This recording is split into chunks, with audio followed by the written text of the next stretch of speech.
بسم اللہ الرحمن الرحیم۔ السلام علیکم ورحمۃ اللہ وبرکاتہ۔ جماعت نحم، مضمون تفسیر، سبق نمبر 4۔ آج ہم سورہ نازعات شروع کریں گے۔ اس کا ترجمہ اور تفسیر پہلے کریں گے، ساتھ میں لغات کریں گے۔ بسم اللہ الرحمن الرحیم۔ اس سورت کا نام سورہ نازعات ہے۔ اس کے علاوہ اس کو سورۃ الطامہ اور سورۃ الساہرہ بھی کہا جاتا ہے۔ پہلے ترجمہ کرتے ہیں۔ بسم اللہ الرحمن الرحیم۔ والنازعات غرقا، قسم ہے سختی سے جان نکالنے والے فرشتوں کی۔ والناشطات نشطا، اور بند کھولنے والے فرشتوں کی۔ والسابحات سبحا، اور تیر کر چلنے والے فرشتوں کی۔ فالسابقات سبقا، پھر دوڑ کر آگے بڑھنے والوں کی۔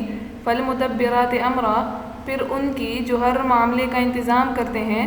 یوم ترجف الراجفہ، جس دن کانپنے والی کانپ اٹھے گی۔ تتبعها الرادفہ، اس کے بعد پیچھے آنے والی آ جائے گی۔ قلوب یومئذ واجفہ، کتنے ہی دل اس دن واجفہ دھڑکتے ہوں گے۔ ابصارها خاشعہ، ان کی نگاہیں جھکی ہوئی ہوں گی۔ یقولون، وہ کہیں گے، اَإِنَّا لَمَرْدُودُونَ، کیا ہم دوبارہ لوٹائے جائیں گے۔ فی الحافرہ، پہلی حالت میں۔ اَإِذَا كُنَّا، کیا جب ہم ہو جائیں گے۔ عِظَامًا نَخِرَةً، بوسیدہ ہڈیاں۔ قالوا، تو کہنے لگے، تِلْكَ إِذًا كَرَّةٌ خَاسِرَةٌ، کہ تب تو یہ بڑے خسارے کی، بڑے گھاٹے کی واپسی ہوگی۔ فَإِنَّمَا هِيَ زَجْرَةٌ وَاحِدَةٌ، بس بے شک وہ ایک ہیبتناک آواز ہوگی، وہ ایک چیخ ہوگی۔ فَإِذَا هُمْ بِالسَّاہرَةِ، جس سے اچانک وہ سب میدان میں موجود ہو جائیں گے۔ یہ تو ہو گیا ترجمہ، اب آگے تفسیر۔ تو اس صورت کی ابتدا میں فرشتوں کی چند صفات بیان کر کے ان کی قسم کھائی گئی ہے۔ یعنی ابتدائی 5 آیات میں فرشتوں کی 5 صفات کا ذکر ہے، اور فرشتوں کی قسم اس وجہ سے کہی گئی ہے کہ یہی فرشتے نظام عالم میں، دنیا میں دخل رکھتے ہیں۔ بہت سے کام ان کے ذمے ہیں جو یہ پوری ذمہ داری سے اطاعت کرتے ہیں، اس کو بجا لاتے ہیں، اور اس میں کوئی کوتاہی نہیں کرتے، اللہ کے کسی حکم کی نافرمانی نہیں کرتے۔ پھر یہاں ایک سوال پیدا ہوتا ہے۔ سوال یہ ہے کہ غیر اللہ کی قسم کھانا جائز نہیں ہے، جبکہ یہاں خود اللہ تعالیٰ نے فرشتوں کی، جو کہ غیر اللہ ہیں، ان کی قسم کھائی ہے، تو اس کی کیا وجہ ہے؟ تو اس کا جواب یہ ہے، ایک جواب تو یہ ہے کہ غیر اللہ کی قسم کھانے کی جو ممانعت ہے تو وہ مخلوق کے لیے ہے، یعنی یہ حکم مخلوق کے لیے ہے۔ خود اللہ تعالیٰ کی ذات کسی حکم یا کسی قانون کی پابند نہیں ہے، اور مخلوق کو غیر اللہ کی قسم کھانے سے اس لیے منع کیا گیا ہے کہ کہیں ایسا نہ ہو کہ قسم کھانے والا اس چیز کو جس کی وہ قسم کھا رہا ہے اس کو معظم، قابل تعظیم نہ سمجھے، کیونکہ قسم ایسی چیز کی کہی جاتی ہے جو معظم ہو، قابل تعظیم ہو۔ چونکہ اللہ تعالیٰ کے بارے میں یہ احتمال ہی نہیں ہے، یہ ممکن ہی نہیں ہے کہ وہ کسی مخلوق کو بڑا سمجھ کر اس کی قسم کھائیں گے، اس لیے اللہ تعالیٰ کے لیے غیر اللہ کی قسم کھانا بھی جائز ہے۔ یہ تو ہوگا اس کا ایک جواب۔ دوسرا جواب اس کا یہ دیا جاتا ہے کہ یہاں مضاف محذوف ہے، اصل میں یہ عبارت ورب النازعات ہے، یعنی سختی سے روح کھینچنے والے فرشتوں کے رب کی قسم، تو اس صورت میں یہ غیر اللہ کی قسم ہی نہیں ہوگی۔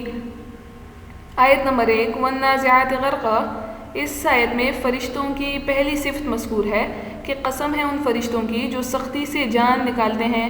اس سے وہ فرشتے مراد ہیں کہ جو کافروں کی روح نکالتے ہیں، چونکہ کافر کی روح عذاب آخرت سے، عذاب الہی سے گھبرا کر اور قیامت کی مصیبتوں کے خوف سے اس کے بدن میں چھپ جاتی ہے، اس لیے فرشتے اس کے بدن سے سختی کے ساتھ کھینچ کر اس کی روح نکالتے ہیں، جس سے اس کو شدید تکلیف ہوتی ہے۔ اور یہاں تکلیف سے روحانی تکلیف مراد ہے، یعنی یہ مطلب ہے کہ ضروری نہیں کہ وہ سختی اور تکلیف دیکھنے والوں کو بھی نظر آئے یا ان کو بھی محسوس ہو، نہیں، بلکہ کبھی ایسا بھی ہوتا ہے کہ کافر کی روح آسانی سے، یعنی دیکھنے میں تو آسانی سے وہ نکل جاتی ہے، تو یہ آسانی صرف لوگوں کے دیکھنے میں ہی ہوتی ہے، ورنہ جو تکلیف اس کی روح کو ہو رہی ہوتی ہے تو اللہ ہی کو معلوم ہے۔ تو یہاں سختی اور تکلیف سے روحانی سختی اور تکلیف ہی مراد ہے کہ کوئی اور انسان اس کا مشاہدہ کر ہی نہیں سکتا۔ آگے والناشطات نشطا، اور ان فرشتوں کی قسم جو بند کھول دیتے ہیں، گرہ کھول دیتے ہیں۔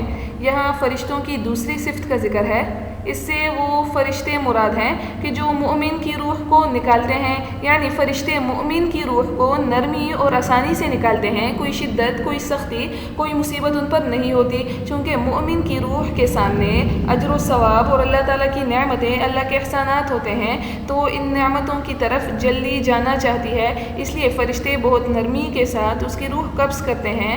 اب یہاں بھی آسانی سے روحانی آسانی ہی مراد ہے، کیونکہ کبھی کبھار دیکھنے میں آتا ہے کہ مومن کی روح بڑی تکلیف کے ساتھ نکلتی ہے، اس کو بڑی تکلیف ہو رہی ہوتی ہے، لیکن اس تکلیف کا تعلق بھی روح کے ساتھ نہیں ہوتا، بلکہ اس کو روحانی سکون اور اطمینان ہوتا ہے، اور یہ تکلیف صرف بدن ہی کے ساتھ ہوتی ہے۔ والسابحات سبحا، اب تیسری صفت کا بیان ہے کہ قسم ہے ان فرشتوں کی جو تیرتے ہوئے آتے ہیں، اس سے وہ فرشتے مراد ہیں کہ جو کفار مومنین دونوں کی روح کو قبض کرنے کے بعد تیزی سے اس کو آسمانوں کی طرف لے جاتے ہیں، گویا کہ وہ تیر رہے ہوں، یعنی جس طرح اگر کوئی شخص پانی میں تیرتا ہے تو اس کے سامنے کوئی آڑ، کوئی رکاوٹ نہیں ہوتی، بلکہ وہ آسانی سے اپنے منزل تک، اپنے مقصد تک پہنچ جاتا ہے، تو اسی طرح یہ فرشتے بھی تیزی اور آسانی سے منزل تک پہنچ جاتے ہیں۔ آیت نمبر 4، فالسابقات سبقا، پھر ان فرشتوں کی قسم جو دوڑ کر آگے بڑھتے ہیں۔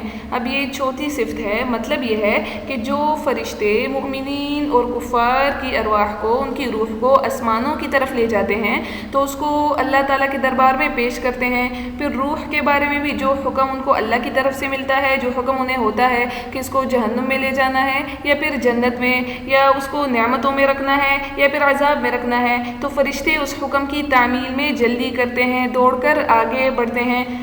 فالمدبرات امرا، پھر ان فرشتوں کی قسم جو معاملات کا، کاموں کا انتظام کرتے ہیں۔ یہ فرشتوں کی پانچویں صفت ہے کہ وہ اللہ تعالیٰ کے احکامات کا انتظام کرتے ہیں، کہ جس روح کو راحت دینی ہے، نعمتوں میں رکھنا ہے، تو اس کے لیے راحت اور نعمتوں کا انتظام کرتے ہیں، اس کے اسباب جمع کرتے ہیں، اور جس روح کو عذاب دینا ہے اور اس کو تکالیف میں رکھنا ہے تو اس کے لیے عذاب کے اسباب جمع کرتے ہیں۔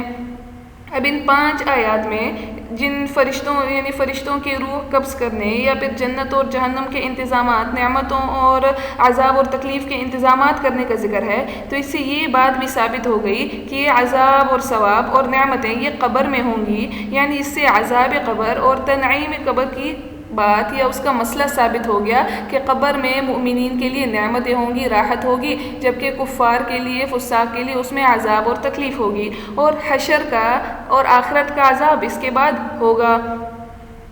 یوم ترجف الراجفہ، جس دن کانپنے والی کانپ اٹھے گی۔ اب پچھلی آیات میں قیامت کے ابتدائی احوال کا بیان تھا، کیونکہ اس میں انسان کی موت کا یا فرشتوں کے روح قبض کرنے کا ذکر تھا، اور من مات فقط قامت قیامتہ کے تحت انسان کی موت ہی اس کے لیے قیامت کا ابتدائی منظر ہوتا ہے، تو اس لیے ان پچھلی آیات میں جو موت کا ذکر تھا، قیامت کا ذکر تھا، تو اب یہاں پہ نفس قیامت، یعنی جو آخرت میں آخرت کا دن ہے وہ قیامت کا دن ہوگا، تو اس کے احوال کا ذکر ہے کہ یوم ترجف الراجفہ، جس دن کانپنے والی کانپ اٹھے گی۔ مطلب یہ ہے کہ ایک ایسا دن بھی آئے گا کہ جو ہر چیز کو ہلا ڈالے گی، اور اس سے نفخہ اولا مراد ہے کہ نفخہ اولا سے ہر چیز ہل جائے گی، لرز جائے گی، فنا ہو جائے گی اور ختم ہو جائے گی۔ تتبعها الرادفہ، اس کے بعد پیچھے آنے والی آ جائے گی، یعنی نفخہ اولا کے بعد ایک اور نفخہ ہوگا، اور اس سے مراد نفخہ ثانیہ ہے کہ جس سے دوبارہ سب لوگ زندہ ہو جائیں گے، اور دونوں نفخوں کے درمیان 40 سال کا فاصلہ ہوگا، اور یہ بالاتفاق 40 سال ہی کا فاصلہ ہے، تو نفخہ ثانیہ سے تمام لوگ دوبارہ زندہ ہو کر اللہ تعالیٰ کے سامنے، اللہ تعالیٰ کے حضور پیش ہوں گے۔ قلوب یومئذ واجفہ، کتنے ہی دل اس دن دھڑکتے ہوں گے۔ ابصارها خاشعہ، ان کی نگاہیں جھکی ہوں گی، کہ جب لوگ نفخہ ثانیہ کے بعد لوگ زندہ ہو کر اللہ تعالیٰ کے سامنے پیش ہوں گے تو اللہ تعالیٰ کے جلال، اللہ کی عظمت اور غضب کی وجہ سے ان کے دل دھڑک رہے ہوں گے، اور ندامت اور شرمندگی کی وجہ سے، اپنے اعمال پر شرمندہ ہونے کی وجہ سے ان کی نگاہیں جھکی ہوں گی۔ یقولون، وہ کہیں گے، اِنَّا لَمَرْدُودُونَ فِي الْحَافِرَةِ، کہ کیا ہم پہلی حالت میں لوٹائے جائیں گے، واپس کیے جائیں گے۔ اَإِذَا كُنَّا عِظَامًا نَخِرَةً، کیا جب ہماری ہڈیاں بوسیدہ ہو جائیں گی۔ قالوا، تو وہ کہنے لگے کہ تلک اذن، کہ یہ تو تب کرۃ خاسرہ، بڑے خسارے کی واپسی ہوگی۔ کہ اب پیچھے جو قیامت کے احوال ذکر ہو گئے، تو اب اس کے بعد یہاں پہ کفار کے کچھ اقوال نقل کر رہے ہیں کہ کفار دنیا میں جو کہتے تھے تو وہ یہ ہے کہ بطور استہزاء اور تکبر کے وہ کہتے تھے کہ کیا ہم مرنے کے بعد پہلے کی طرح زندہ ہوں گے، جبکہ ہماری ہڈیاں بھی بوسیدہ ہو چکی ہوں گی، مٹی میں مل چکی ہوں گی، تو کیا ہم پھر بھی زندہ کیے جائیں گے؟ اگر ایسا ہوا تو یہ تو تب بڑے گھاٹے کی، بڑے خسارے کی اور نقصان کی واپسی ہوگی، بڑا نقصان ہوگا۔ تو اب ان کفار کے جواب میں اللہ تعالیٰ وقوع قیامت کو، قیامت کے واقع ہونے کو بیان فرماتے ہیں کہ فَإِنَّمَا هِيَ زَجْرَةٌ وَاحِدَةٌ، کہ اللہ تعالیٰ کے لیے قیامت کا قائم کرنا بہت ہی آسان ہے، اس میں کوئی مشکل نہیں ہے، اللہ کے لیے کوئی رکاوٹ نہیں ہے، کیونکہ فَإِنَّمَا هِيَ زَجْرَةٌ وَاحِدَةٌ، وہ ایک آواز ہوگی، ایک چیخ ہوگی، ایک ڈانٹ ہوگی، فَإِذَا هُمْ بِالسَّاهِرَةِ، اور اس آواز، اس چیخ کی وجہ سے تمام لوگ میدان میں موجود ہو جائیں گے، یعنی نفخہ ثانیہ ہی مراد ہے کہ اس کی وجہ سے تمام لوگ زندہ ہو کر ایک میدان میں جمع ہو جائیں گے، کہ اللہ کے لیے تو دوبارہ زندہ کرنا کوئی مشکل نہیں ہے، بلکہ صرف ایک آواز، ایک ہیبتناک آواز اور ایک چیخ کی وجہ سے وہ لوگ جمع ہو جائیں گے، انسان کے بدن کے اجزاء آپس میں مل جائیں گے، روح کا تعلق بدن کے ساتھ واپس جڑ جائے گا اور سب لوگ میدان محشر کی طرف دوڑ کر جمع ہو جائیں گے۔ اب فَإِذَا هُمْ بِالسَّاهِرَةِ، یہاں پہ ساہرہ یعنی میدان یا زمین، تو اس سے کون سا میدان یا کون سی زمین مراد ہے کہ جس میں سب لوگ موجود ہو جائیں گے، جمع ہوں گے؟ تو اس میں مختلف اقوال ہیں، یا تو اس سے پوری زمین مراد ہے کہ اس زمین ہی پر تمام لوگ قیامت کے دن جمع ہوں گے، یا پھر دوسرا قول یہ ہے کہ اس سے 7ویں زمین مراد ہے کہ اللہ تعالیٰ 7ویں زمین کو اوپر لائیں گے اور اس پر تمام لوگوں کو جمع کر کے ان کا حساب کتاب ہوگا، یا پھر تیسرا قول اس میں یہ ہے کہ اس سے شام کی زمین مراد ہے کہ اللہ تعالیٰ شام کی زمین کو اتنا وسیع کر دیں گے کہ تمام لوگ اس پر آ جائیں گے، اس پر جمع ہو جائیں گے اور پھر ان کا حساب کتاب شروع ہوگا۔ اور چوتھا قول اس میں یہ ہے کہ اس سے مکہ کی زمین مراد ہے کہ مکہ کی زمین پر اللہ تعالیٰ تمام لوگوں کو جمع کریں گے۔ چلے یہاں تک سبق کافی ہے، یا آپ یاد کر لیں۔ اب لغات کی طرف آتے ہیں۔ لغات میں پہلے النازعات، بمعنی کھینچنے والی، نکالنے والی، اور باب ضرب سے اس کا مطلب ہے کھینچنا۔ یہ جمع مؤنث سالم اسم فاعل کا صیغہ ہے اور اس کا مفرد النازع ہے۔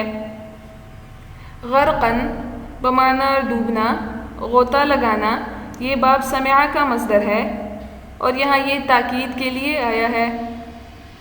الناشطات بمعنی گرہ کھولنے والی یا بند کھولنے والی، یہ جمع مؤنث سالم اسم فاعل کا صیغہ ہے اور اس کا مفرد الناشطہ ہے۔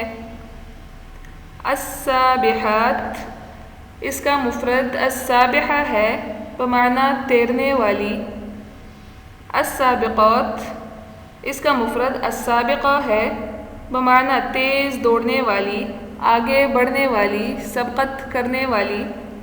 المدبرات، یہ اسم فاعل جمع مؤنث سالم کا صیغہ ہے بمعنی انتظام کرنے والی، غور و فکر کرنے والی، تدبیر کرنے والی۔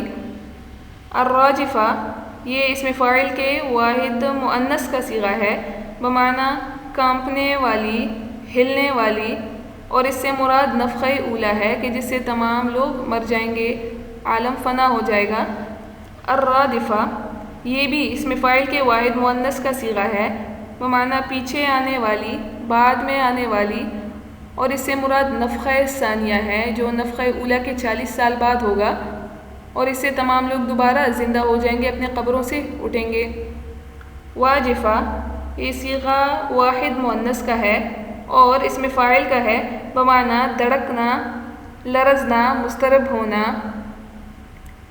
مردودون، یہ اسم مفعول کے جمع مذکر سالم کا صیغہ ہے بمعنی لوٹانا، واپس کرنا۔